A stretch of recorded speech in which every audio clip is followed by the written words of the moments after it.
Shingo is a lonely, ugly loser that is stuck in his dead-end office job.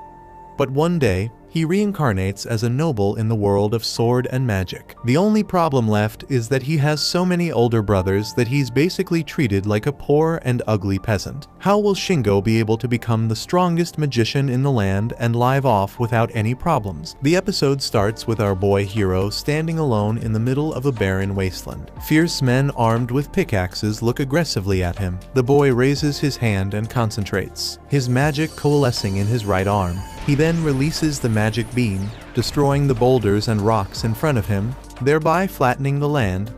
Behind him, the men cheer, and they go back to work, mining the ground. The boy, nicknamed Well, watches as his men tills the land with their pickaxe and carts away the broken stones. Another boy approaches him and compliments his use of magic. Even the workers couldn't believe that the Count's magic is actually being used to develop the land. Well smiles and is about to leave, but his butler, Roderick, asks for his assistance in clearing out more land. A few hours later, a tired Well finally teleports back to his house. A group of girls happily welcome him back home, and he joins them for tea. They start teasing how Roderick is basically working him like a slave. Well admits that he's already used to it from working in white-collar jobs, but the girls have no idea what he means. He heads back to his room, but he sighs in disappointment. Despite it being already 10 years since he was an office worker, he's still not used to his new world. 10 years ago, Shingo was just a normal office worker in his dead-end job, going home to his apartment all alone and cooking for himself. One night, he was about to eat a late-night dinner when he accidentally fell asleep in front of his meal. But when he opened his eyes again, he suddenly found himself in front of a different meal. He then notices on a plate that a different face is staring back at him. He had become a child in a different world. There are musicians playing, and it looks like he's in a wedding celebration. At first, he thought that he was just overseas, but all the people were speaking Japanese. He guessed that he might be dreaming, but it was very realistic. Even the meal in front of him felt so real when he poked it. He closes his eyes to wake up from his dream, but a voice tells him to wake up. An old man tells him to get up so he can introduce himself to everyone. The man then brings him over to a group of guests and urges Shingo to introduce himself. Shingo panics as he stares at all the adults looking down on him. Thankfully, another older boy, named Erich, introduces him as his youngest brother, Wendelin von Benno Baumeister, or Well for short. Is he really in another world because that sounds like a German name? What do you guys think? Comment below. Afterward, Erich sits down beside Well and asks him if his mind went blank earlier. Well tries to fish for information out of Erich, and since he's only 5 years old, Erich explains everything to him again. Today is their eldest brother Kurt's wedding. He married the second daughter of Sir Mainbach, Amalie. Their father was actually having trouble finding a wife for his heir, so he was relieved that a noble's daughter chose to marry into their family. Well also learns that they are actually part of the nobility, too. As the night progresses, more and more people start toasting and enjoying the alcohol. Well is still getting used to his new body and trying to cope with his new situation. He is at least thankful that he understands the language automatically and can even read the words written on the signs. Based on this lavish ceremony for his brother, Well guesses that they are probably a pretty rich family, and if he is the third son, then that means he doesn't have to worry about working or starving. Well picks up his fork and goes back to enjoying the feast. The next day, Well is confused when the breakfast served in front of him seems to be wrong. It was composed of dry, hard bread and soup that is basically water. His family is enjoying the meal like normal, but looking all around him, Well notices that the wallpapers are peeling. The paintings on the walls are fading, and even their table is barely held up by scraps of wood. When his brother returns home from fishing, Well asks him about their family situation. They threw such a fabulous party last night, so why do they seem poor? Erich explains to him that they cannot be cheapskates when they have guests, so they have to keep up appearances. But in reality, they are dirt poor. The cracked walls were actually just covered with curtains last night, and the food they ate was a special menu. But now, they are back to hard bread and watery soup every day. Well doesn't understand this. He's still the third son of a noble family, so he should still be getting something. To his surprise, his brother Erich then greets another brother of theirs, Helmut, who was out hunting. Two more young men join their conversation, Paul and Hermann. Then, Erich also mentions that two more brothers of theirs weren't able to attend the wedding. Well finally realizes that they are not only poor nobles, he is the eighth son of a poor noble family. It looks like his parents had too much fun in the bedroom. Later, Well tries to study his new surroundings. They are in the kingdom of Helmut, with the capital Stuttgart having 1 million citizens. In the south is the dukedom of Bleichroder, but even further south of this is the countryside they're in, the Baumeister Knightdom. It is a very rural place with only 800 people, and he is the eighth son of the noble family there. Well is getting depressed about his new life. But then he notices his three brothers saying farewell to their mom. He runs to ask them what's happening, so Erich reveals that they are actually leaving. They cannot divide up their lands, so brother Kurt will inherit all of it and brother Hermann will marry into the branch family. As for the others, they would have to start their own life in the capital and cease to be nobles. Erich pats Well in the head and advises him to learn some skills already and stop goofing off. Well sadly waves goodbye to them as his brothers depart. He then heads straight to their family's library to start preparing for his future. Unfortunately, all the books he seems to find are either poetry books or love books. As he was returning the books to the shelf, he accidentally knocked a box off. The box contains a piece of paper and a crystal ball. When Well reads the paper, it explains that the crystal ball is a magic aptitude crystal, which can measure one's magic potential. Well was about to dismiss the paper since magic couldn't be real, but he remembers that he's now in a different world. He continues reading and learns that in 1,000 people, only one person has enough mana to cast magic spells. Well already feels his hopes slipping away, but he trudged on. The paper further explains that magic isn't hereditary. Anyone can have the talent to be a great magician, so the crystal can help you find out if you can be one. Well doesn't really believe that he will be that lucky to have magic potential, but he decides that it's worth a try. He puts the crystal ball on the desk and tries to push out his mana into it. However, nothing happens. This is exactly what Well predicted will happen, so he's not really disappointed. But to his surprise, the ball abruptly starts glowing brilliantly with white light. Meanwhile, deep in the forest, a long-haired man feels a disturbance and looks around. Back in the castle, Well is still shocked that the crystal ball actually reacted to him. He picks up the paper and tries to find out what it means. According to the text, the ball will shine like a rainbow if he has a high aptitude for magic. Thus, they advise the user to recommend learning magic through specialized guides. Well starts tearing through the library looking for these guidebooks. However, all he can find are novels, travel guides, and random poetry books. There are no magic books anywhere. His father then arrives at the library looking for Well. Well tries to ask his father if they have any other books, but his father admits that he cannot actually read, so they only have that one room of books.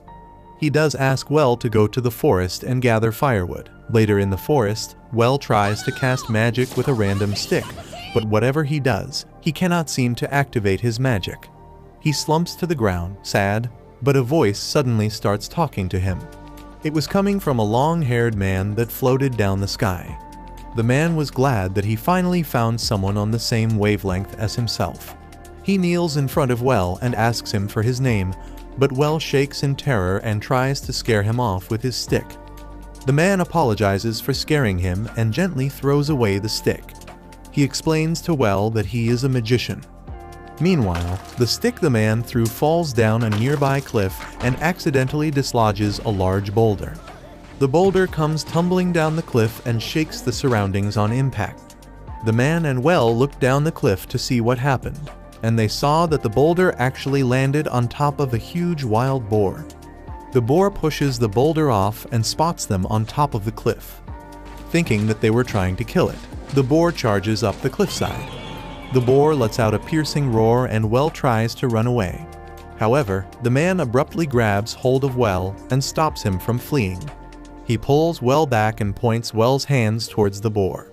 He then urges him to picture his wind magic. Well screams out, but the man starts explaining that he first has to imagine his mana circulating throughout his body.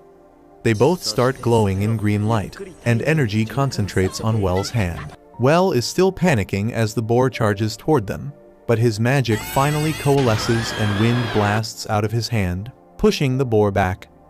The boar is still angry, however, but this time, the man uses his own magic to throw it aside. He then finally introduces himself as a former court magician of the Blyckroder dukedom, Alfred Rainford. Back at home, Well is still getting constantly disappointed with their daily fare. For dinner, they have tea, which is so diluted that it's basically water. Meanwhile, the tea he had with Alfred was fantastic. After their encounter with the boar, Alfred explains over a cup of tea that he wants to pass on his magic to Well. Well is curious why when he can't even pay for it, but Alfred just wants a disciple. Before they start training, Alfred warns Well that he should keep his magic a secret. If people find out, they might insist he be the next lord instead, leading to a succession dispute. The next day, their first training session involves matching capacities. This means that Well would be able to match his mana capacity to someone who has more. The two hold hands and start circulating mana through both of their bodies. Well is amazed when he feels Alfred's mana, while Alfred congratulates him. He was worried that Well wouldn't be able to match his mana capacity since capacities are determined at birth. But Well even surpassed his own capacity and is not even full yet. Back at home, Well's father is looking at the crystal ball in their family library. He is wondering why the crystal ball has moved from its previous location. He remembers that Well was there the other day and he laughs. His heir, Kurt, laughs as well, and they guess that Well probably got depressed upon seeing his lack of magic talent. Meanwhile, Well is actually practicing his fire magic. Alfred applauds him for learning advanced magic, even though a few days have only passed. He also brought along a basket of mountain vegetables since Well has to keep up the illusion that he's just doing chores in the forest. Later that night, their family praises Well for gathering a lot of vegetables. Kurt looks annoyed while their father asks Well where he got a particular vegetable. That vegetable grows only at the other side of the river, so did Well fly across it using magic? He then laughs at the hilariousness of it, while Kurt is starting to wonder if Well actually has magic.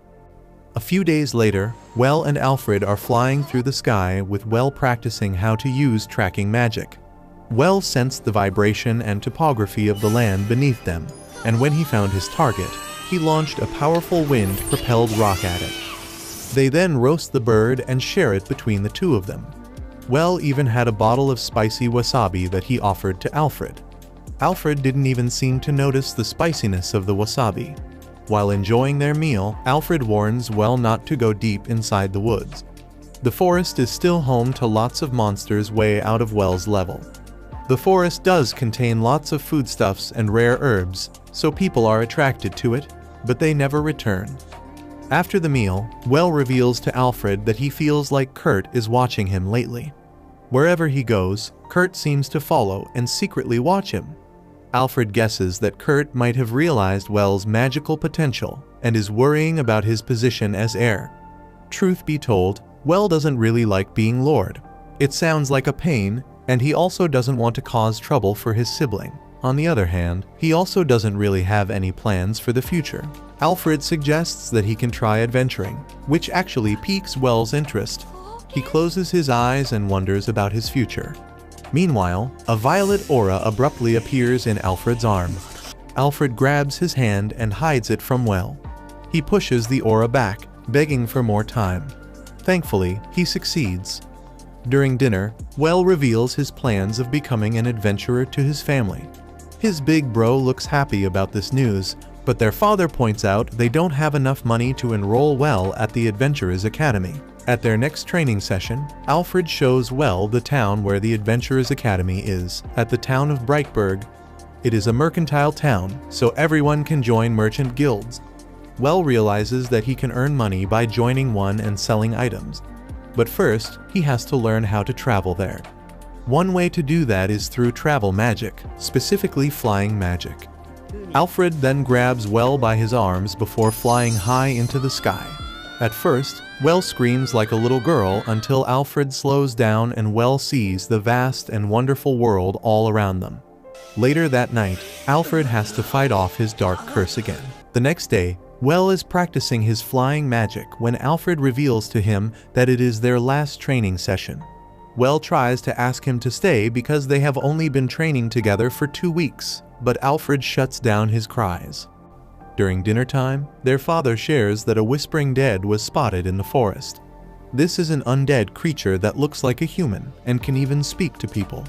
Nevertheless, it's already a corpse, so it cannot feel pain. After a few years, this undead will lose its consciousness and become a zombie.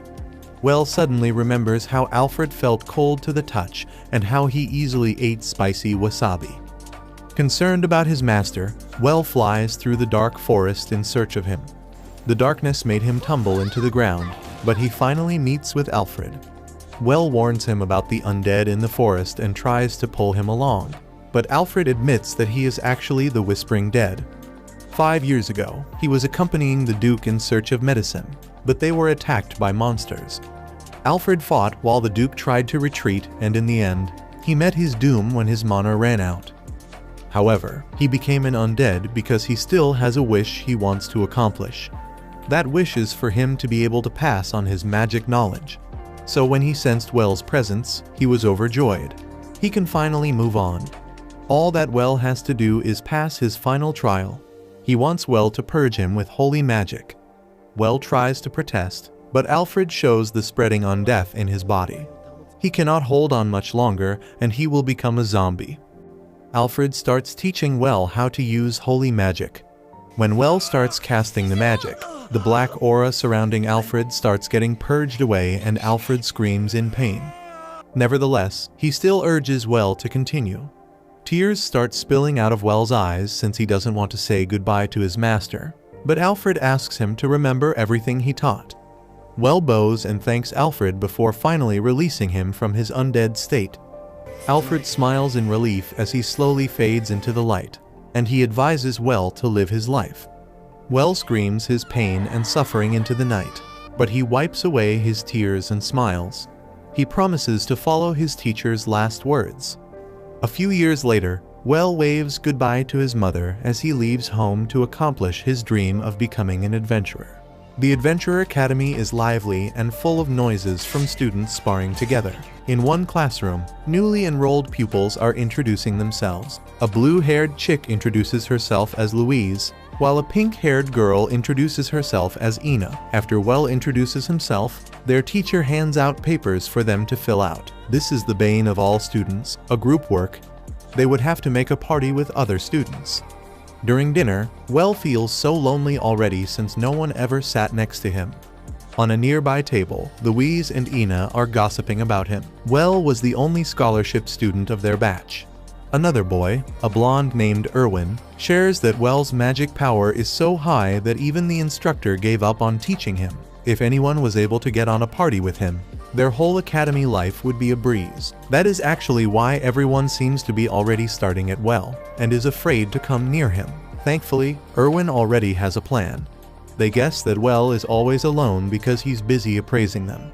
That's why if they all team up, with Erwin being the best swordsman, Louise the best martial artist, and Ina the best spearwoman, they can entice Well to join their group. Meanwhile, Well still has no idea what the others think about him. He decides to make friends by sharing his condiments. But his plan was interrupted when a group of students loudly confronted Erwin's group. They announced that Well would join their group, the Axe Trios, and not theirs. Meanwhile, Well has no idea what they are talking about, and he just gets jealous how the others are all so close already. So he sits back down sadly. In their next class, their teachers assign them to go hunting. Well is excited to form a party with others, but he soon sees everyone already in their own groups. On the next table, Louise wonders if they should invite Well, but Erwin shuts her down because they might disappoint Well if they are too hasty.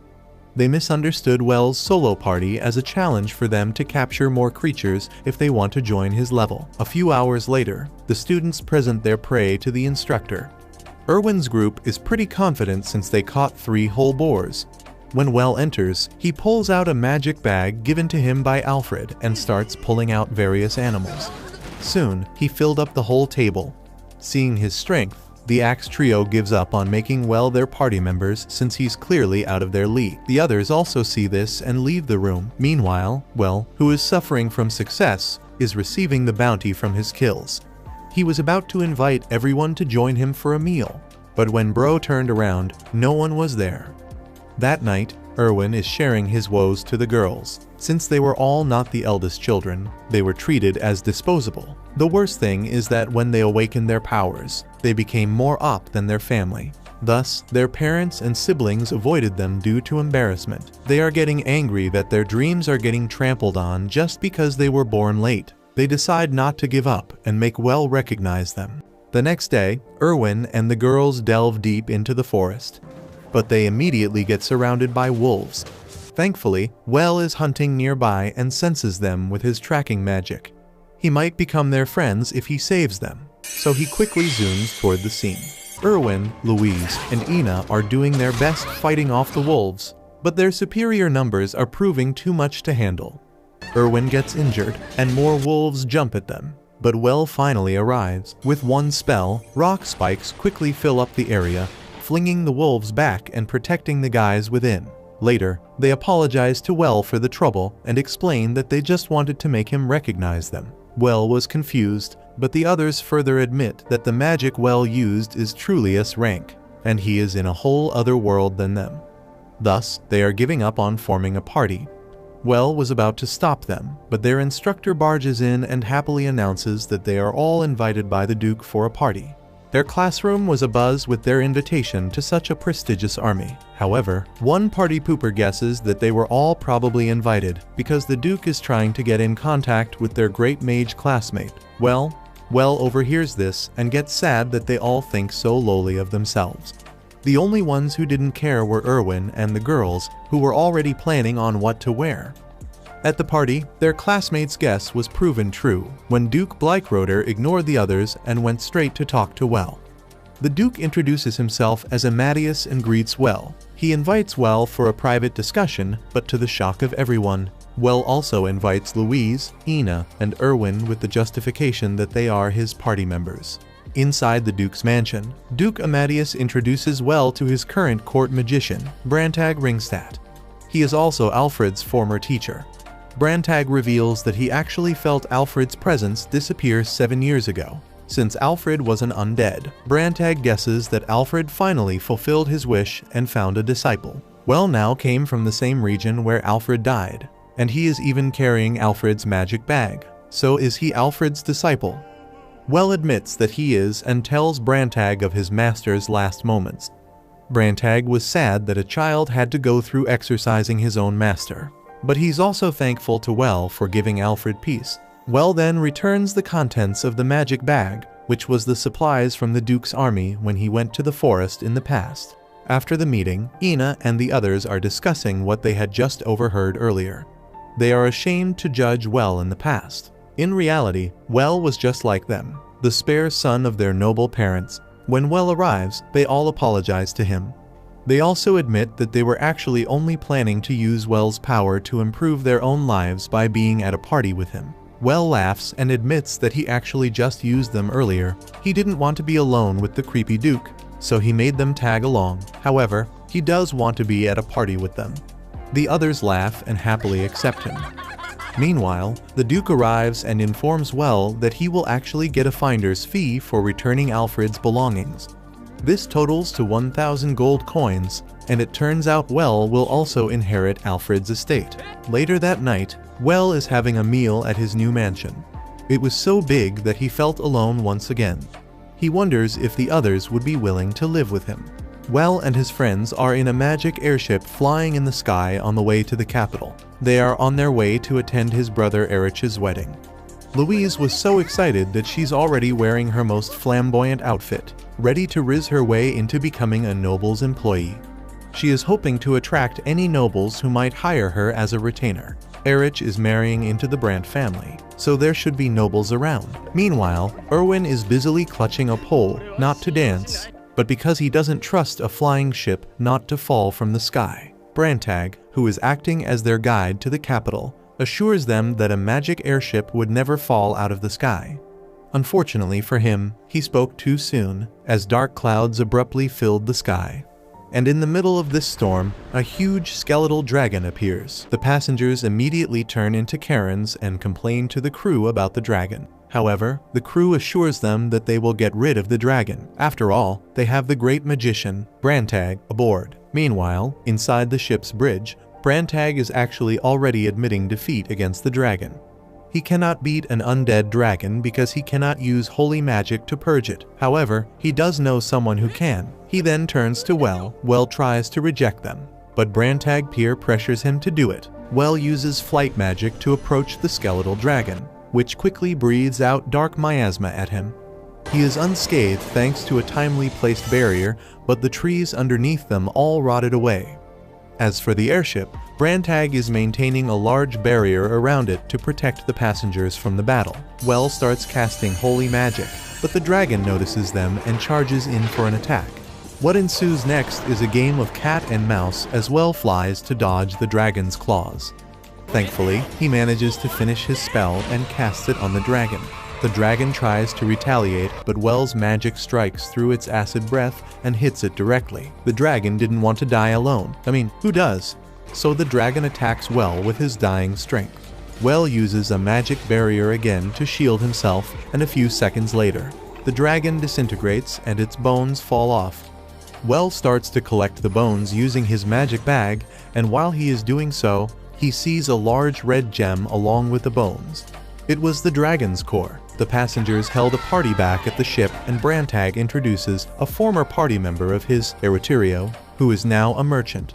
The next morning, everyone is still sloshed from the party last night, while Well and his friends are already looking towards the horizon, where the capital city of Strutberg awaits. After they disembark, Brantag gives them the slip, leaving them in the acre of Eritirio. This was just in time because the king's knights had just arrived. They thank Well for slaying the dragon and invites him to the palace. His friends ditch him at the palace doors, and Well was left with Eritirio to meet the king. Thankfully, the king just grants Well the 6th rank of baronet as a reward. At Erich's house, Brantag and the others are talking about Well's promotion. Erich cannot believe that in just a short amount of time, his little brother now outranks even their father. In fact, Well can even start his own noble line now. Ina and the others start to worry that Well might stop being an adventurer. But Brantag assures them that getting a title doesn't mean that. Well is still free to choose what he wants to do. Back in the castle, Well is already feeling the hassle of being a noble. They are currently arguing on how much to pay Well for the magic bones and gem that he looted from the dragon. Cardinal Hohenheim came to Well's rescue and urged the nobles to just compromise on the price. Meanwhile, Eritirio is explaining to Well that the Cardinal and Lord Marshal Edgar are just trying to curry favor from Well to make him side with the church or the military. The sun was already setting when Well was permitted to go home. But outside the castle, a man yells at Well and starts spinning a spear around like a fidget spinner. Eritirio explains that it must be a knight hoping to become his retainer. Thankfully, the human fidget spinner was quickly apprehended and shooed away by the guards. At Erich's wedding, Well found his older brothers looking glum. It turns out that they still hadn't received the wedding gift from their family. This would make their family look rude to the other nobles. Their eldest brother Kurt just sent them a letter detailing how they don't have any money. What's worse is that this would also make the Duke of Bleichroder bad. Normally, a duke would lend money to their vassal if they don't have one, but since their father is too prideful to ask for a loan, people might think Duke Amadeus just refused to lend them money. Seeing their worried faces, Well volunteers to pay for the wedding gift on their behalf. Erich's wedding ceremony was a success and Well claps happily for them. But on the inside, he feels that being a noble is too much of a hassle. Thankfully, Well's fortune finally changed after the party. Eritirio gives him a jar of something that he was hoping to buy in the city. It was a jar of soybeans. Well quickly teleports him and his friends back to his house. They then spent the whole night cooking the soybean, and Well even used magic to hasten its fermentation. All of this so he can get miso soup. He then shares the meal with his friends and family, while promising himself that he will become the best noble he can be. The next episode starts with Well being baptized by Cardinal Hohenheim. As thanks for inviting him to their religion, Well offers the cardinal a substantial gift. At that moment, someone knocks on the door to deliver tea. Well was immediately smitten upon seeing the girl in the nun uniform. She then introduces herself as Elise, Cardinal Hohenheim's granddaughter. When Well stands up to introduce himself, he feels something strange from Elise. He can sense that she can use magic. The cardinal confirms his suspicions and reveals that Elise can actually use holy healing magic. This was impressive because even Well can only use holy purification magic. Elise currently helps by healing the wounded in the church, and she even earned the nickname the Saint Hohenheim. However, Cardinal Hohenheim actually wants Elise to be a normal girl and get married. In fact, a lot of families are already asking for her. Well jokes that he should maybe join the competition for her hand. However, he is still underage. The cardinal agrees and asks him if it would be proper for them to get married once he comes of age. Well laughs in agreement, but his laugh echoes alone. Thus, Well was engaged a few minutes after meeting Elise. After the meeting, Cardinal Hohenheim is having tea alone in his garden. He and his butler are discussing whether it was smart of them to push Well and Elise's engagement through quickly. Cardinal Hohenheim actually even already obtained the king's permission, so even Duke Bleichroder, Well's boss, cannot complain. More importantly, they already saw the advantages of attaching Well to their family. First, the gift he gave was a chest full of gold, meaning Well can already see the power the church wields. As a family holding the rank of viscounts, having Elise marry a baronet will surely prove to be a boon for their family. Meanwhile, at his brother's house, Well shares the news of his engagement to his party members. They are all happy for Well, but Well is the only one unsatisfied. He wanted to first get to know a girl before getting engaged with her. However, his friends explain that not knowing your spouse is actually very common. In fact, his brother Erich only met his wife on the day of their wedding. So now, they urge Well to close his eyes so they can put the clown makeup on him. Well, the clown is currently in disguise because he wanted to tour the capital without everyone trying to suck up to him. In fact, no one recognizes him right now as the Dragon Slayer, even though he's standing in the middle of the store. Erwin urges him to buy something for his soon-to-be wife, which makes Well wonder what Elise thinks about all of this. After his shopping spree, Well was walking through the capital when he accidentally ran into the guy who was begging to be his retainer, the human fidget spinner. Erwin assures him that no one will recognize Well in his clownish outfit, but to their surprise, the spear guy recognizes Well's teeth. People all around them overheard and knights start clamoring for Well to hire them as a retainer. Meanwhile, the spear guy is about to spin his stick again. Well teleports himself before a commotion occurs. Back at their house, Erich suggests to Well that he should just hire a retainer already so he can decline the offers of others. Erwin quickly offers to be Well's retainer, and Well hires him on the spot. Erwin was shocked while Well just pulls out the gift he bought for Elise and leaves the castle. In the meantime, Erwin is still standing, stunned in happiness that he just got a job as a retainer. Well sneaks into the Hohenheim's mansion by teleporting to their garden. The cardinal almost caught him, but he immediately lay down on the ground. When Elise saw him, he immediately grabbed her hand and hid before the cardinal could see both of them. The two hid on the rooftop, where Well pulls out the cookies he bought for Elise. Unfortunately, all the hiding he did crushed the cookies. He hides the cookies behind him and asks Elise if they can just chat for a while. When he asks her about her thoughts on the engagement, Elise just smiles at him and replies that she finds it nice. Her grandfather had chosen Well, and she's happy to become the wife of the Dragon Slayer. Back at their house, Erwin is boasting to Anna and Louise that he is already Well's retainer. The two girls are miffed since they spent the afternoon just shopping for clothes. They wonder if they should ask Well to be his retainer too, but Erwin smiles and lords over how they will become his underlings since he was the first retainer.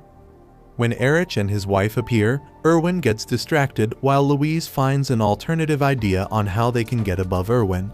All they have to do is become Well's concubines. When Well arrives, Louise immediately tries to riz him with her new clothes and weird dance moves. Well has no idea what she's doing and just leaves the room. Later that night, Louise cuts up her new clothes to better seduce Well.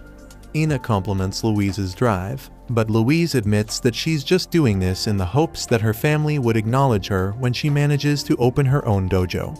Ina was inspired by her motivation and decided to also put in her all.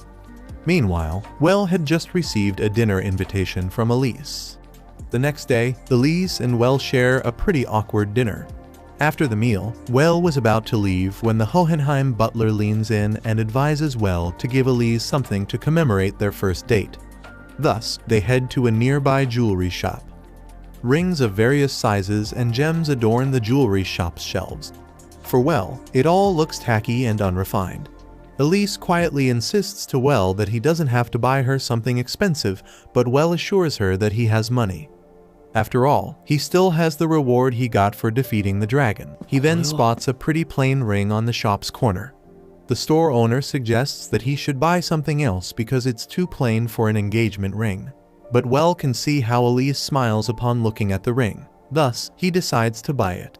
It was actually 6 times more expensive than the normal ones because it was made from a magic stone.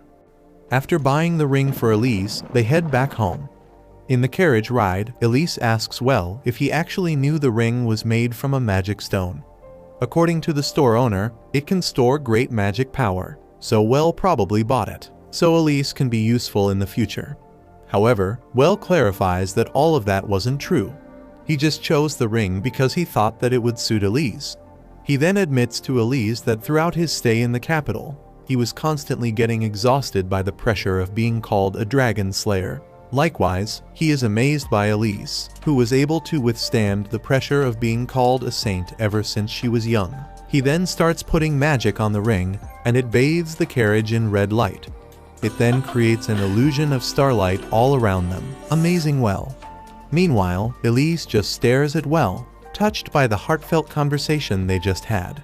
Later that night, Cardinal Hohenheim asks their butler his opinion of Well. The butler admits that Well seems to be a hard-to-discern person.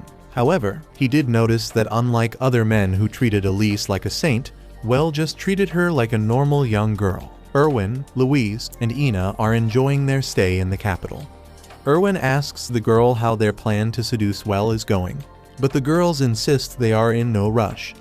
Well is already busy with Elise in the capital, so they will just seduce him when they return to Breitberg. To their horror, Elise suddenly arrives.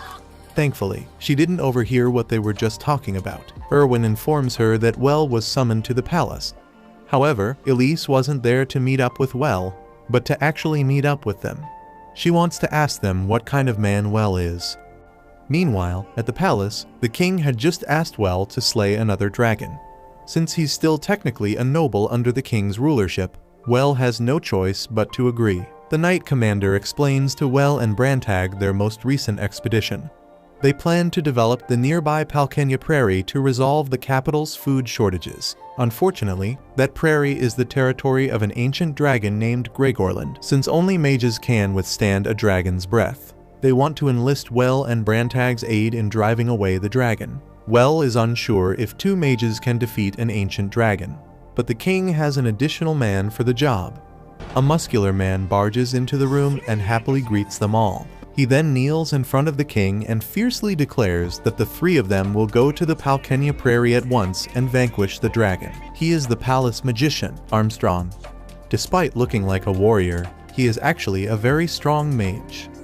The 3 then depart, flying through the sky towards the prairie. Armstrong is on the lead, surprising Well with his speed.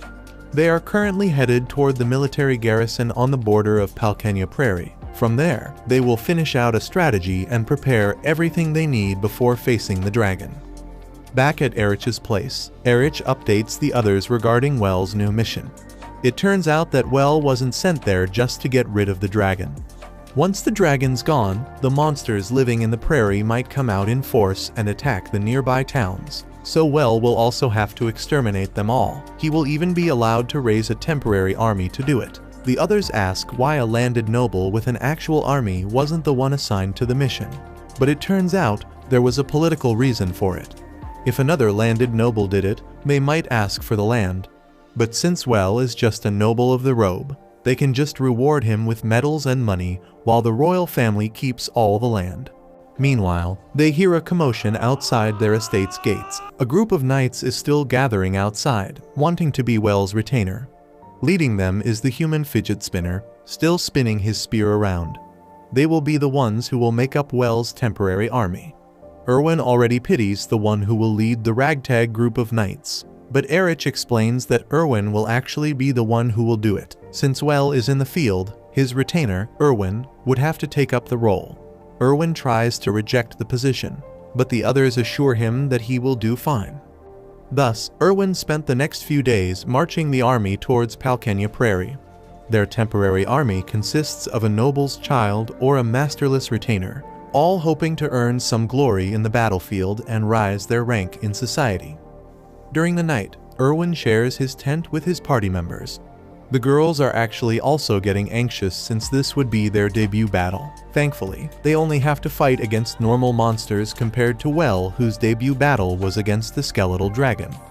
Another person then shows up to join the campaign. It was Elise, since she can use healing magic. They were ordered to help in the campaign. She asks them where Well is, so Erwin explains that Well is actually camping out near the dragon's den. When dawn arrives, they will start killing it. When dawn arrives, Well, Brantag, and Armstrong look down on the dragon's den. It was in a large crater filled with weird-looking claw-like rocks. The ground then starts shaking as the dragon wakes up from its sleep. The rocks fracture into pieces, revealing the green dragon underneath. The dragon releases an otherworldly roar, signaling the start of the battle. Armstrong quickly casts his armor spell, adorning himself in steel plate armor and armed with a large hammer. He then jumps into the sky to where the dragon is flying and slams his hammer into its head. Well was amazed at Armstrong's strength. Armstrong is using magic that converts his magic power into physical power. On top of that, his armor's defensive strength is much greater than their normal magic barrier. When Armstrong throws the dragon back into the ground, Brantag warns Well that he should get ready. Armstrong wrestles the dragon into the ground, making Well wonder why they even need him in the first place. Brantag points out that Armstrong's magic actually consumes a lot of mana quickly. If his mana runs out, then he'll die. That is why Armstrong is trying to pin down the dragon as quickly as possible so Well can land the final blow. Armstrong gives Well the signal, and Well releases his magic, which then restrains the huge dragon. Meanwhile, back with their army, Elise is looking in the horizon while thinking about Well. Erwin and the others then arrive with breakfast, hoping to distract her from her worrying.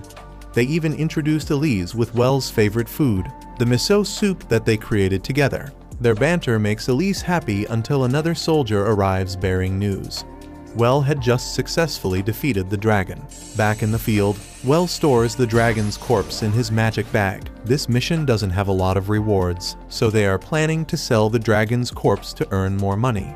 However, Armstrong and Brantag warn Well that the hardest part is still to come. After all, Alfred himself wasn't defeated by a strong enemy, but by the sheer number of monsters. A few hours later, Elise is at camp, busily doing all she can to help in healing the wounded. There are so many monsters that wounded soldiers from the front lines keep coming in. The soldiers even say that the only reason they are holding the line is due to the mages. Elise overhears their conversation, and her worry for Well deepens. However, she has to focus on doing her part. She spends the whole night healing everyone she can. She even used the magic stored in her ring that Well gave her. After a while, she sits down to take a break. The knight in front notices her and asks her if she's really engaged with the Dragon Slayer. Elise asks the knight if Well is actually safe in the front lines, but the knight assures her that Well isn't only okay. He's the only reason why they are winning the fight. The knight remarks that heroes like Well are truly above normal people like them. His words make Elise remember the conversation she had with Well. Well didn't actually like being called a hero due to the pressure it comes with. She feels sad for Well's sacrifice since Well is still working hard pretending to be their hero. Elise decides to stay by his side and do her part as the Saint Hohenheim. She spends the whole night healing everyone, and when her mana ran out, she even asks another medic for some medical supplies she can use to mend wounds the old-fashioned way. Thankfully, a soldier soon arrives, shouting out that they have won. Unfortunately, they need a rescue team since Sir Baumeister was injured. Elise panics and runs toward the injured soldiers. She calls out to Well, but when she passes by the group of soldiers, it turns out that the injured person is actually one of Well's brothers. A voice then calls out to her, and it was Well, looking concerned but happy to see her. Elise was filled with so much relief that all her stress comes rushing in all at once and she faints. When Elise woke up, Well was there waiting by his side. Well tells Elise that he heard on the front lines how she healed up every wounded sent back. Everyone was able to fight until the end thanks to the saint's power. Well was about to leave to get her water, but Elise grabs his hand and tells him how she understands his feelings of not being a hero. A little while later, Armstrong arrives and hugs Elise tight. To Well's shock, Armstrong was actually Elise's uncle. A few days later, Well and his party members moved their luggage into a new house. Thanks to their new accomplishments, they ended up staying in the capital indefinitely.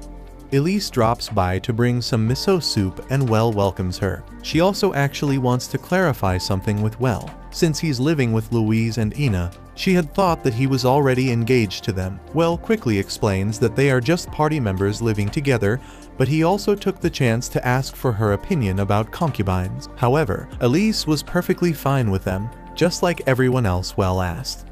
Thus, he couldn't say no anymore when Louise and Ina once again offered to become his concubines. The next episode begins with another wedding. This time, it was Well's other brother, Helmut, who is now marrying into another knightdom. Each one of them is climbing up in the world, particularly Well, who is garnering the attention of the whole kingdom, especially now that the kingdom is hosting a tournament. All nobles are expected to participate at least once in their life. Unfortunately, there are only swordsmanship, spearmanship, archery, and hand-to-hand. As a noble, Well is expected to be able to use the sword, so he should probably join that one. Well wonders if he could enhance his body with magic, just like Armstrong, but Erich warns him that any form of magic is not allowed. Every morning, Louise, Ina, and Erwin go on their morning run. Erwin always complains to the girls how unfair it is that they use magic to enhance themselves. How he wished he also had enough magic power to do that. Meanwhile, they notice Well flying overhead, looking serious and heading somewhere. Later, Brantag stops over to inform the girls that they are also being ordered to join the tournament by Duke Amadeus. They would have to put up a fight worthy of a noble's daughter. The two girls quickly stood up and left the room. They have to train how to fight without using magic in preparation for the tournament. Meanwhile, Erwin just continues lazing about on the sofa.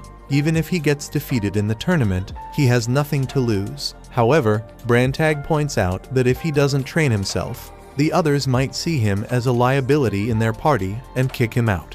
During dinner, Well shares the news that the past tournament winner, Warren, is opting to withdraw from the tournament to allow others to shine.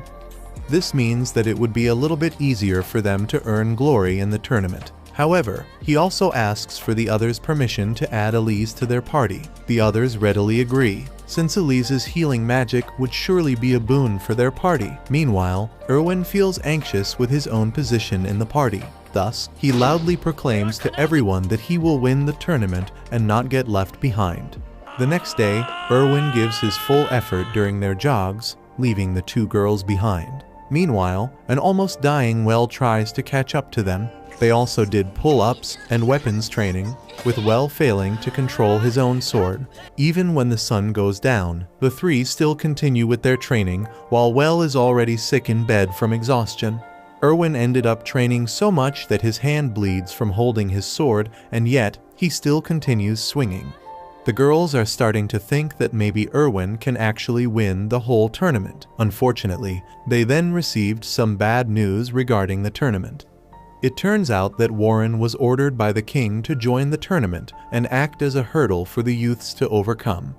Erwin was saddened by this news, and he headed to his room. The girls try to cheer him on, and they insist that even if Erwin doesn't win, that would be okay. However, insists that someone like him, a person with no magic, needs to produce results. The girls wouldn't understand his feelings because they have magic. Ina and Louise were hurt by his words, and they quietly left. The next morning, Erwin tries asking Well if he's going to kick him out of the party if he doesn't win the tournament. However, Well was stressing about something else. It turns out that Elise is also getting anxious about joining their party. Unlike them, she hasn't trained physically at all. Erwin realizes that everyone is actually dealing with their own insecurities, so he heads outside and apologizes to the girls. On the day of the tournament, everyone heads to the arena and gets ready. Elise even arrives bearing a lunchbox for all of them to enjoy after their fights. For Wells' first match, he unexpectedly meets up with his biggest adversary already, Warren, the Knight Commander and the past tournament winner. Well pulls out his sword and hardens his resolve.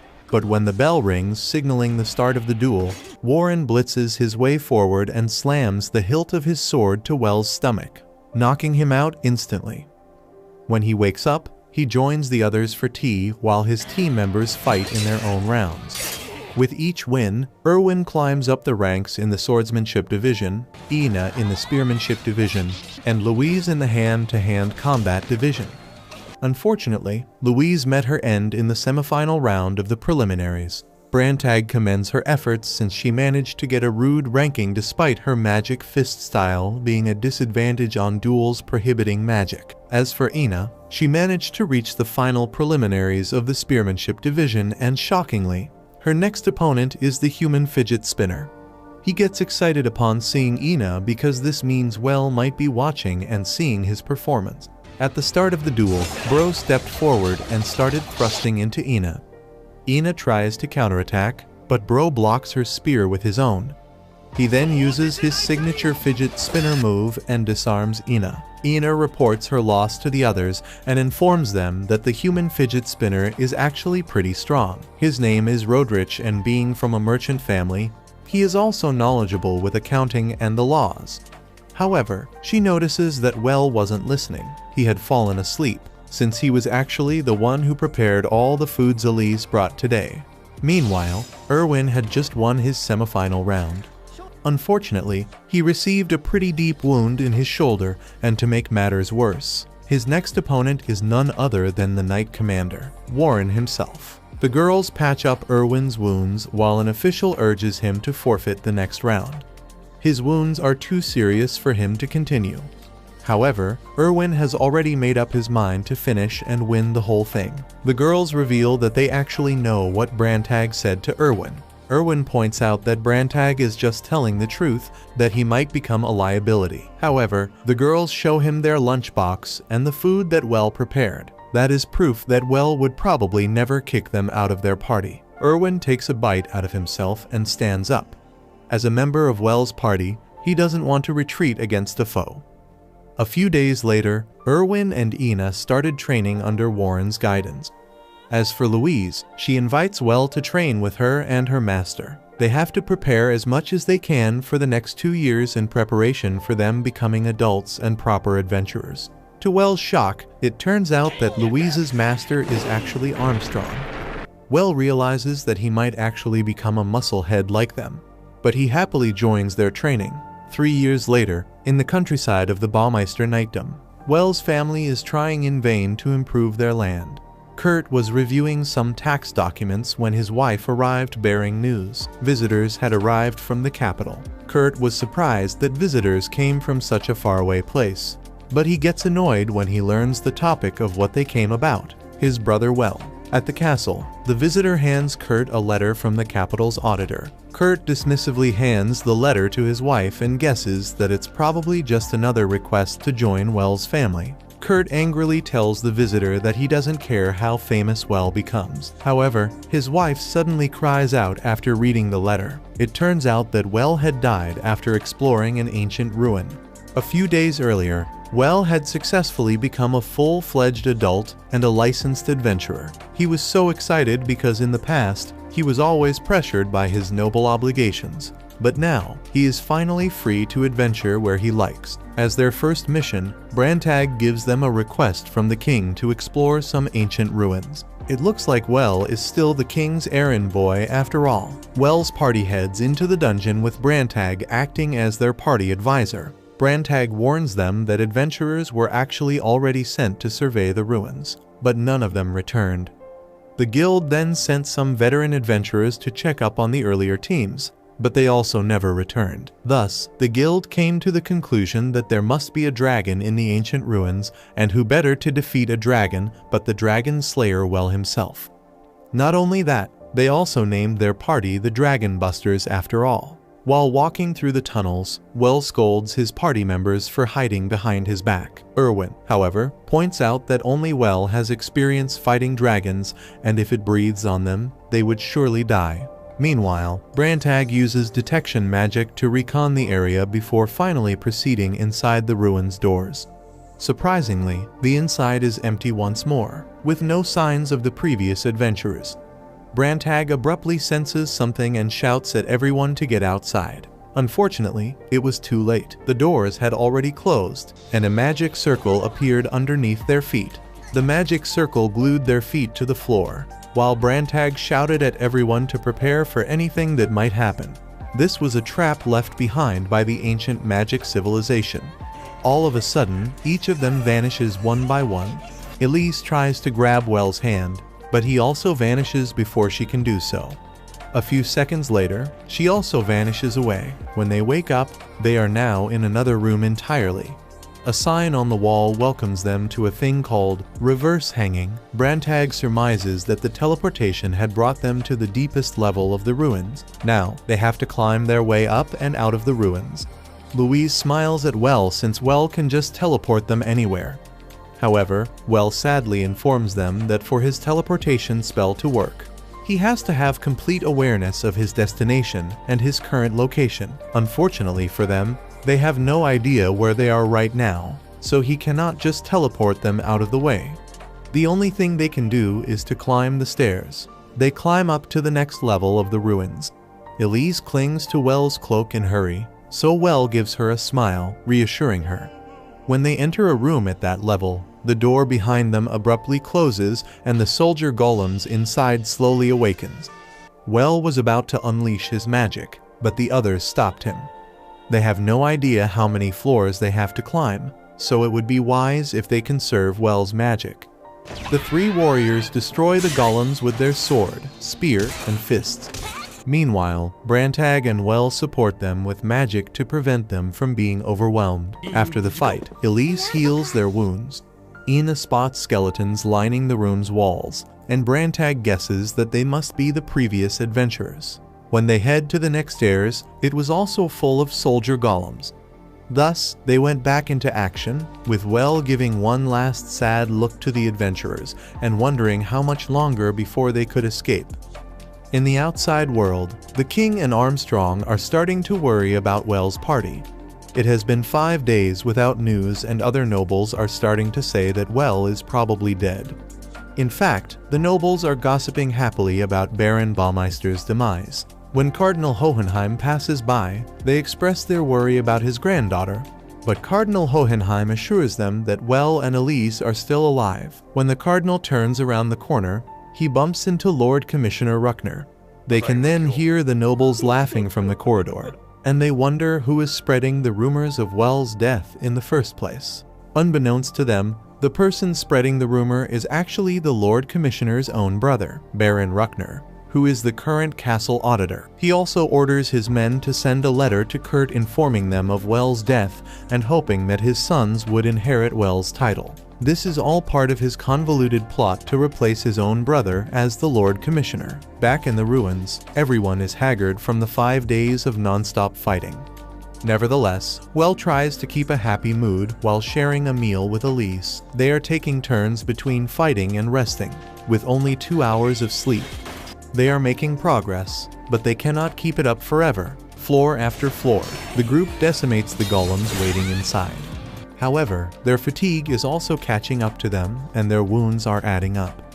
The next floor presented a much larger room with more soldiers inside, forcing them to use up more of their energy. Elise heals a wounded Erwin, who wonders if they are actually going to die soon. Elise cheers him up, and Erwin also reiterates that he would regret dying since he hasn't won against Warren, the Knight Commander, yet. His words of regret resonate within Elise, and she looks longingly at Well.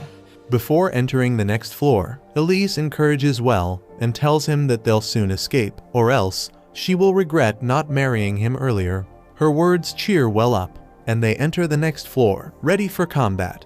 Surprisingly, this floor was just a wide open space with no golem soldier in sight. Erwin shouts in relief, but Brantag is wary. In the distance, he spots a large statue. The statue slowly awakens and opens up its wings, revealing its form as a dragon golem. Brantag immediately casts barrier magic, and a few seconds later, the dragon's lightning breath hits them. Well casts his magic to support the shield. Unfortunately, soldier golems manage to sneak behind them and attack Ina. More golems come pouring in from the side doors and the whole room lights up. They are now surrounded, with the dragon in front and an army of golems at the back. Well and Brantag continue shielding their party against the dragon's breath, while Erwin and Louise hold back the tide of soldier golems. This gave Elise enough time to heal Ina up. Her injury was so severe that Elise spent all her mana, used the mana in her magic ring, and barely healed Ina back to full health. If this stalemate continues, Well and Brantag's mana would soon run out, and the dragon breath would end them. Thus, Well decides to defeat the golem. Brantag expresses his doubt that they can do it because the dragon's body is made up of mithril, but he decides to trust Well.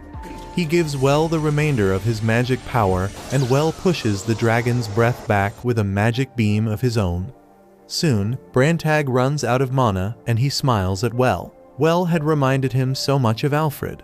He then passes out, leaving Well to defeat the dragon alone. The others cheer Well on, but the dragon's strength proves too much.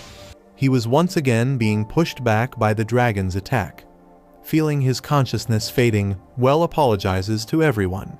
However, Elise suddenly tells him that she'll be casting the magic, Miracle Light. In one quick movement, she kisses Well in the lips before passing out. Well catches her, and he can feel his magic increasing exponentially. His attack comes rushing back out in full force and finally hits the dragon, who slumps down on the ground dead. His death causes all the other golems in the room to shut down, allowing the others to rescue the now unconscious Well and Elise. A few hours later, Well is slowly waking up to see Louise and Ina talking about the fight earlier. Miracle Light is a healing spell used to restore stamina, but it can also restore mana in special circumstances. However, it doesn't require a kiss, so they probably guessed that Elise took that chance to get some sugar. After all, she would probably regret dying without kissing the man she loves. When Well and Elise wake up, they meet up with Brantag, who is studying this new location they're in. He had learned that the creator of this place was a mage famous for creating tons of magic items. He probably created everything to test people if they are worthy. Worthy of what? They will soon find out. Erwin and the others call out to them that they have found something really incredible. It was a huge shipyard with ancient airships, the very same airship that their current kingdom uses as a core to power their new airship. Not only that, Erwin presses a button and one of the walls of the warehouse opens up. They can finally escape the ancient ruins. For their discovery of 7 ancient airships, the ancient shipyard, the magic stones that power them, the soldier golems, the dragon golems, and research documents accompanying them. Each member of Well's party will be awarded 2 million gold coins. This would mean that none of them would ever have to worry about money ever again. Well then informed Armstrong that they are leaving the capital. They would rather base their adventures around their home dukedom, Brightburg. Armstrong promises to hunt down the culprit spreading the rumors of Well's death, which surprises Well because he had no idea what was happening in the castle during his absence. It seems like other nobles had become jealous of Well's success and were starting nasty rumors about him. Ina chimes in that they are actually also being harassed due to their close relationship with Well. And now, they are receiving 2 million gold, which will surely attract more and more unwanted attention towards them. She was actually hoping to use the guild's system of disputing the division of reward. Rather than them receiving 2 million each, they would rather redistribute it all back to Well. And since Elise is also Well's fiancée, she is already offering all of her assets to him. In summary, Well is now 10 million gold richer. Meanwhile, at Auditor Ruckner's mansion, the nobles conspiring against Well are having another meeting. They have decided to pool their resources to finally get rid of the annoyance that is Well. Outside of Well's mansion, a cloaked girl approaches. She spies inside and sees Well and the others having cookies. Well notices the movement by the window, but when he looks outside, no one is there. Nevertheless, he decides on hiring someone to guard the mansion after they go back to Brightburg. The high number of people angry at Well means that they need to hire someone strong and loyal. Thus, the others quickly suggest that they finally take on the human fidget spinner, Rodrich, as a retainer. It has been 3 years since Rodrich had wanted to become Well's retainer, so when Well finally accepted him, Rodrich couldn't help but cry tears of joy. Well notices something strange once again outside off the window, but the girl quickly drew back her head and hid. Later that day, the girl tries to spy again on them and spots them having lunch. Unfortunately, the others finally sense her presence. Louise quickly runs to the window while Erwin puts himself between the window and Well. But when they looked outside, the spy was already gone. Rodrich promises Well that he will find the spy and advises him to leave the capital as soon as possible. However, Well replies that he cannot do that because he still has something to do first. Meanwhile, the pink-haired spy had run all the way back to the city. That afternoon, Well and his friends visit the Magic Guild, the group that was studying the teleportation magic spell that Well discovered in the ancient ruins. The head researcher, Lucas, warmly welcomes them and shows them the magic circle that Well was interested in. It was a new prototype capable of summoning anything the user can imagine. Erwin smirks and guesses that a panty thief would love such a device. Well steps forward to use the magic circle. He closes his eyes and concentrates on the image he wants. A few seconds later, the object finally materializes in front of him. It was the panty that one of the mages was wearing. The female mage smacks Well while Elise looks jealous. Well insists that he was distracted by all the talks about being a panty thief, and it's not really the thing he wanted. He tries again, and this time, he succeeds. The summoning light was so huge that he probably summoned a giant's underwear or something. Later, the pink-haired spy watches as well, and his friends exit the Mage Guild's building, pulling out a large wagon. The spy tries to catch up with them, but Well teleports away back home. Meanwhile, outside Auditor Ruckner's mansion, Rodrich watches as the nobles conspiring against Well rides away in a carriage. He also spots Ruckner grinning wickedly in an upstairs window.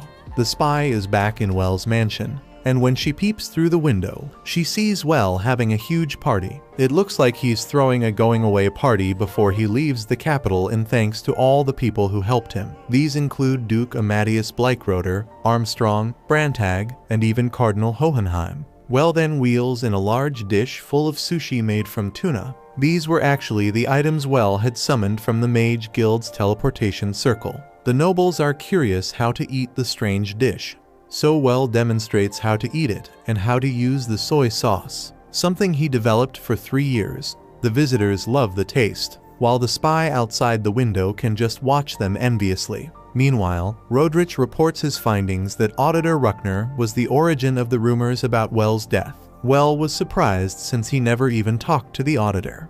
But Rodrich explains that he was just being used to unseat Lord Commissioner Ruckner, who Well has strong ties to.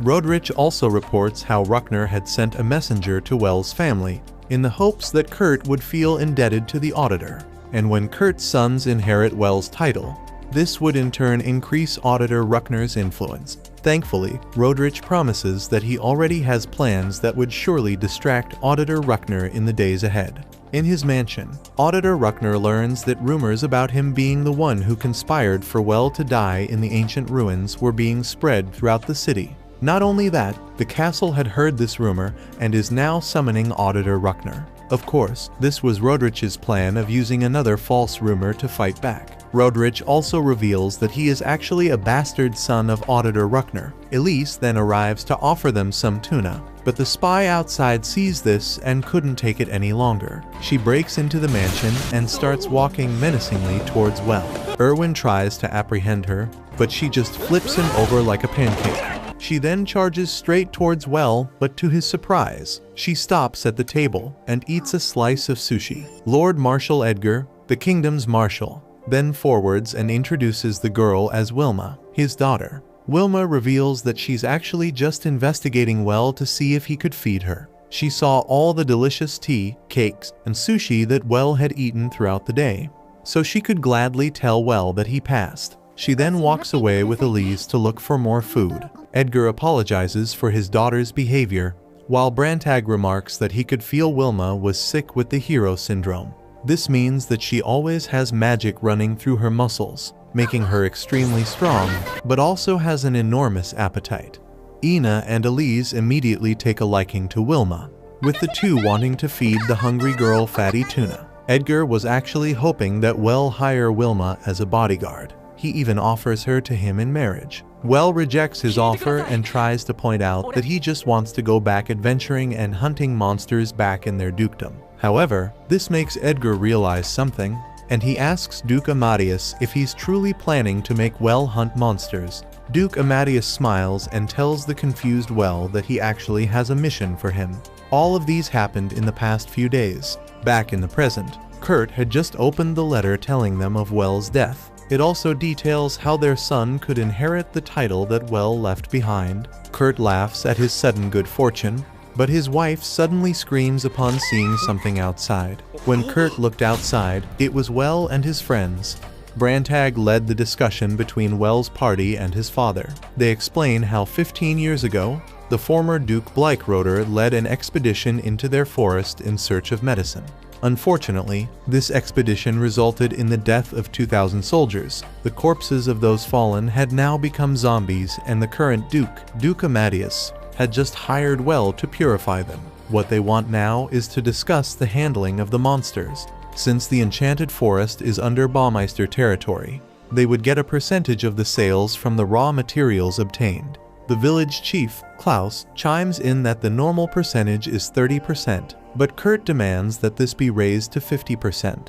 This was absurd, and Brantag even explains that they are willing to return any recovered items of the Baumeister soldiers to them. Hermann, the second brother, tries to plead to Kurt that they should be reasonable with the percentage, but Kurt was adamant. He reasons out that their soldiers didn't have many items, so they probably wouldn't get much. Moreover, they already held funerals for them. Elise remarks that any funerals won't give true peace to the dead unless their corpses are purified. As such, she is willing to conduct the funerals again after their mission succeeds. Kurt snobs her and asks her if she's actually just after the money from church donations. Fed up with his attitude, Erwin slams his hand on the table. Well quickly jumps in and tries to mediate between the two parties. However, Well's other friends point out that they are here to negotiate with the Lord, not with his heir.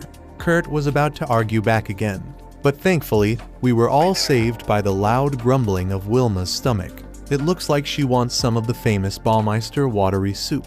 That night, Kurt held a separate meeting with the men of their territory. The men are actually happy at the thought of their sons and brothers being finally given peace and purified. But Kurt insists that Well is just there for a job. He is not coming home. Bro is really insecure about his position. Meanwhile, those left in the castle are having dinner. Hermann explains to Well that their eldest brother became problematic after Well left. Kurt had always been afraid of Well returning and stealing his position as heir. Hermann's wife, Marlene, then arrives with the food. Wilma drools over all the food. While Marlene scolds Hermann for not offering Brantag some booze, Brantag declines, which surprises everyone. Meanwhile, Marlene also encourages Well on his mission. It turns out that her grandfather is one of the people killed during the expedition 15 years ago. Well promises to return any belonging he found of Marlene's grandfather, which makes Marlene praise Well's kindness and wish that he's the heir. Meanwhile, the others are starting to get worried that they might become caught up in a succession crisis. The next day, Well's party heads toward the enchanted forest to begin on their mission. They start slinging insults to the undead. Despite being zombies, the undead knows when they were being insulted and starts coming out in droves. The zombies seem to have brought a red filter, as everything suddenly turned red. Upon the zombies' arrival, Elise pulls out a magic circle and, together with Well, starts casting magic. A purification barrier rises around them.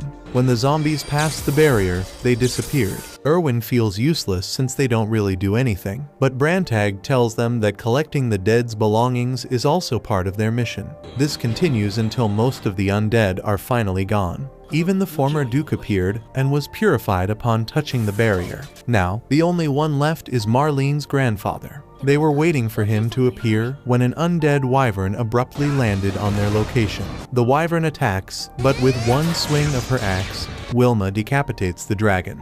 The purification magic then starts kicking in. Meanwhile, more and more undead animals are appearing. The party jumps into action and kills all of them.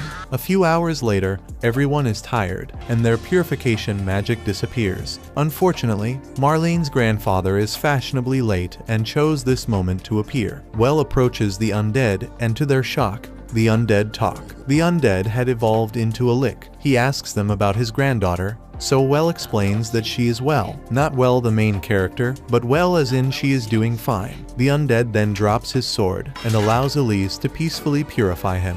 After the success of their mission, they brought all the undead's belongings back to their families. The townsmen thank Well, but Kurt suddenly arrives to give an announcement. He orders the people to hand over all the collected armor and swords. The townspeople were reluctant because they were hoping to bury the armors since they couldn't bury their actual loved ones. But Kurt insists that their territory lacks the metal needed to cultivate their land. To satisfy both sides, Well summons a large block of iron and gives it to Kurt. Kurt was annoyed, but since Well would be leaving after his mission, he just walked away. Duke Amadeus promises Well that they would identify the owners of the rest of the belongings. Well was relieved that the mission is finally over, which means he can finally leave the conflict that is his family life. Unfortunately, the Duke orders him to remain on standby. As Well and his party leave, Duke Amadeus and Lord Commissioner Ruckner watch them. Their plan is still ongoing. When they returned, the village chief asked them if they wanted to join the funeral the next day. Elise leads the ceremony,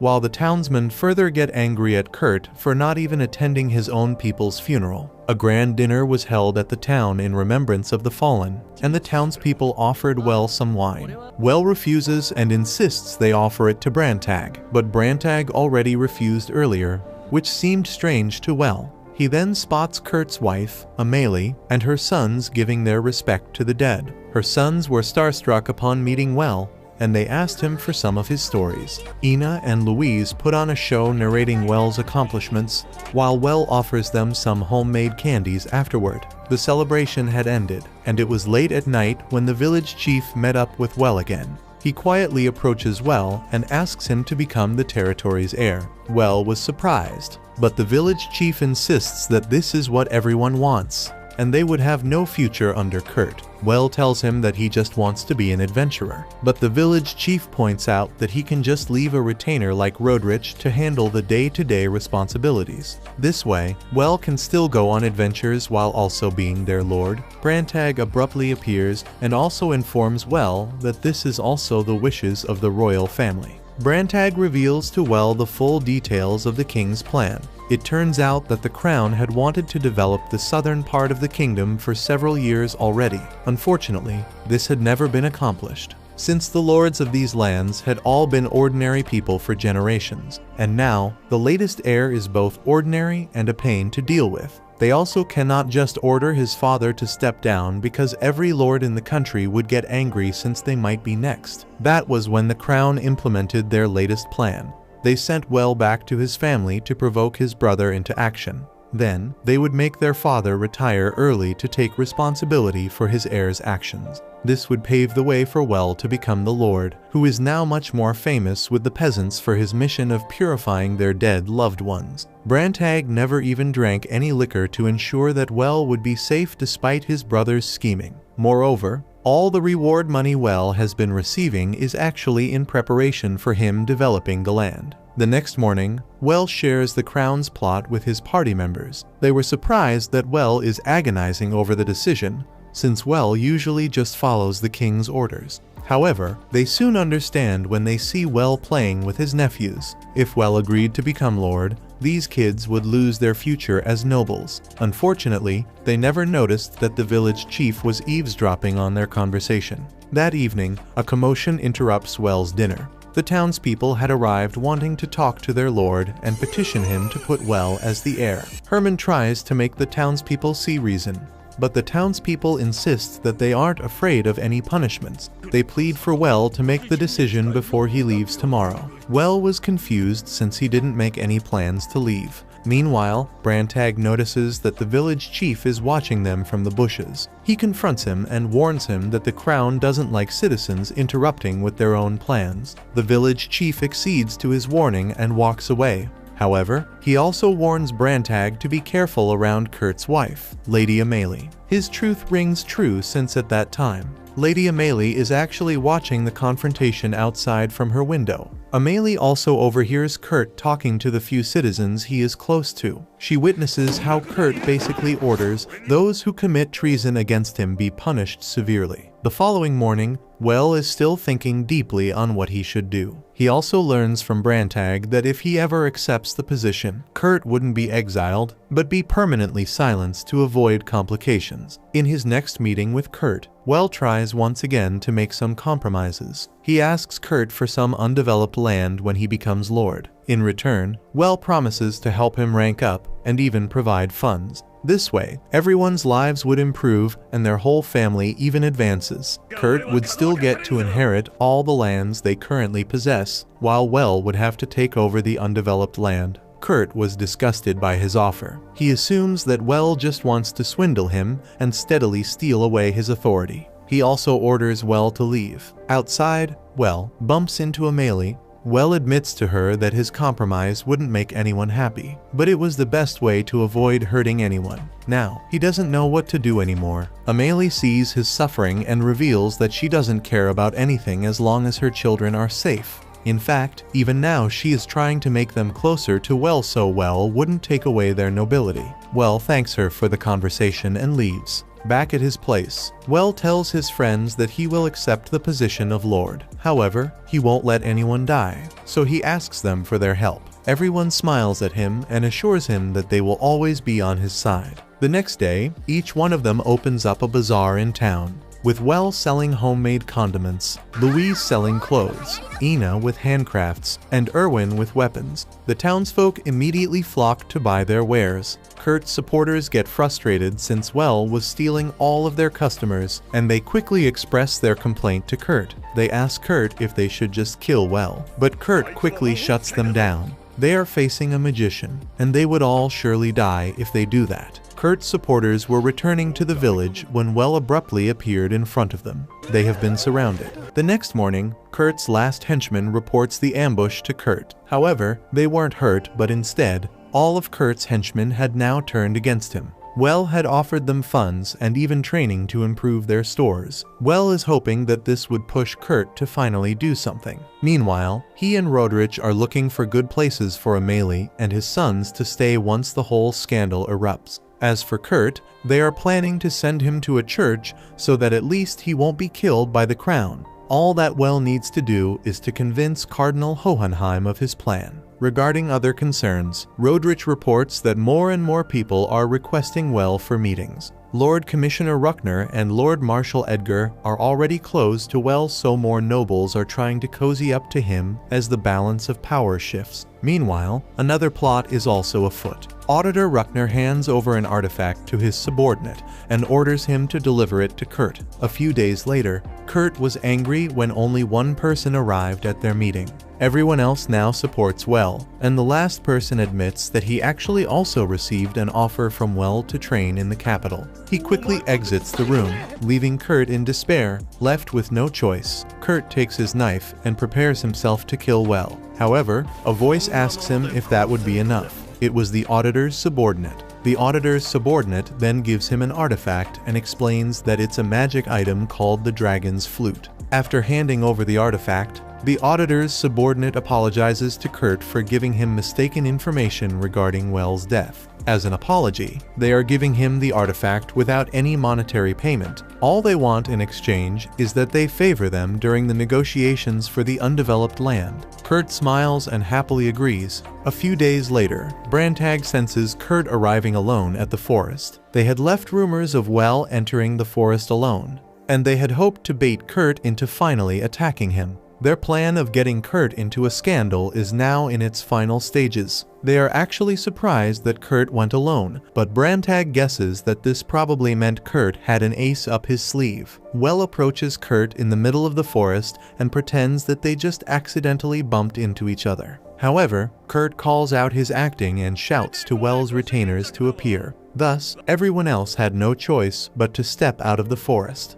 Kurt sighs in exasperation at his youngest brother. He was able to slay a giant dragon, earn the title of Baron, and now he is even trying to steal the heir position from him. He warns Well not to move and threatens to blow the dragon's flute that he pulls out behind him. Brantag's eyes widened upon seeing the artifact. He quickly explains to Well that the dragon flute can summon dragons by blowing on it. Whoever named that flute is a genius. Ino points out that fighting dragons is not a new thing to them, but Brantag argues that they never fought more than one at the same time. If Kurt blew on that flute, every dragon from the nearby mountains would immediately converge on them, and even Well's considerable magic power won't last long. Elise tries to appeal to Kurt's compassion by reminding him that the dragons would also attack the citizens, but Kurt doesn't care about them anymore. In his mind, everyone had betrayed him. Even if his family dies, he can just create another one. He would steal Well's assets, make himself a great hero, and when women flocked to him, he would just get a new son and everything would be the way it should be.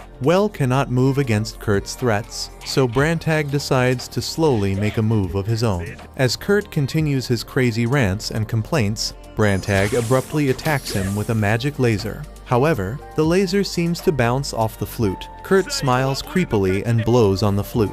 The sky starts to rumble and ghosts rise from the ground as Kurt blows up an absolutely banging tune. Bro should have just started a band instead of becoming a noble. Unfortunately for Kurt, the ghosts started crowding around him. Well was about to jump to his rescue, but Wilma grabs him and stops him from putting himself in danger. The flute, as it turns out, wasn't actually a dragon's flute. Brantag already had suspicions, since a dragon's flute is a legendary item and is not something so easily obtained. Brantag hypothesizes that the flute is actually a flute of malice. Once a flute of malice is used, it draws malice from the surroundings and empowers the user enough to defeat his or her enemy. However, the user would eventually become an undead. Meanwhile, Kurt continues to play the flute while dark thoughts fill his head. His sight literally turns red while looking at Well. The ghosts then converge around him and transform him into a gigantic monster, with Kurt as its core. Brantag urges Well to quickly cast his holy magic and insists that his brother is already dead. However,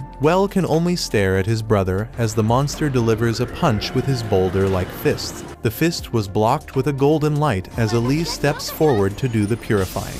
Unfortunately, the monster was too strong and Elise was pushed back.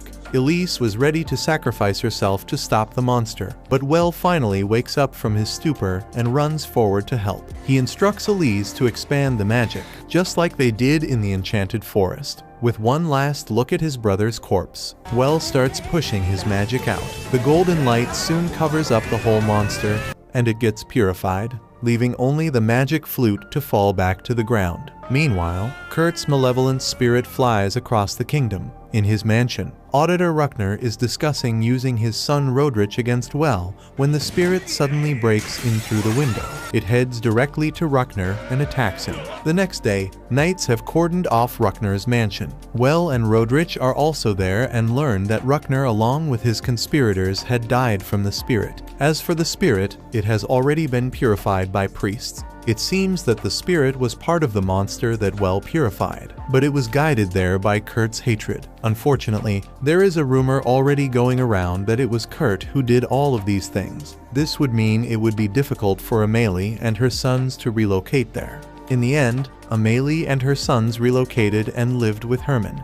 Well hated how people called him a hero, but now he couldn't even save a single person. He also despises how every noble has their own agenda and plots behind each other's backs. However, Brantag points out that Well himself is a noble with his own plots. This makes Well realize his own hypocrisy, and he spends the whole day in silence, reflecting while walking around town, and even during dinner surrounded by his friends. Later that night, Well asks Elise if he ever seemed to be out of touch with reality. Elise admits that she actually noticed Well acting strange. Sometimes Well feels so far away from her, even when he is close by. Well realizes that he must be still thinking like his old life was his real life and not this one.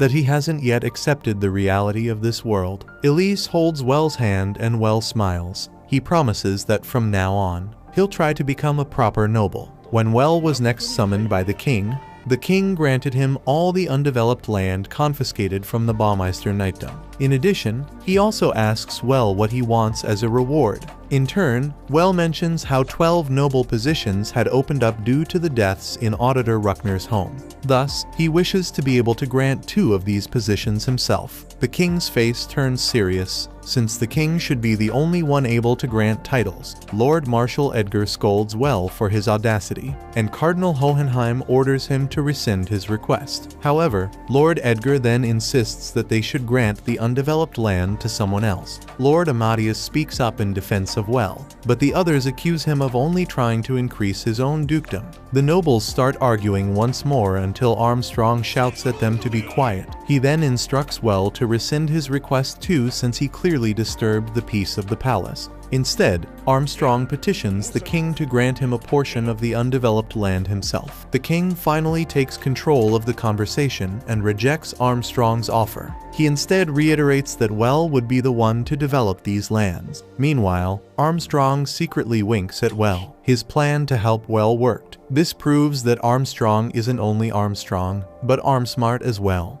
Thus, the king grants Well the right to bestow 2 noble titles as well as increase his rank to count, and everyone claps. Later, the king smiles while complimenting how smart Well had become. He commends the acting of everyone but scolds Armstrong for being too obvious. Armstrong boisterously laughs. It looks like the king had been able to see through all of their plots. Back in the countryside, Well tells Amalie that he plans to grant the 2 noble titles to her sons when they come of age. Amalie's eyes sparkle in pleasant surprise, and she tells Well that her sons would understand how their father's death was due to Kurt's own undoings. Meanwhile, Well starts the project of developing his new land. In fact, this was the same exact scene that happened at the start of episode 1.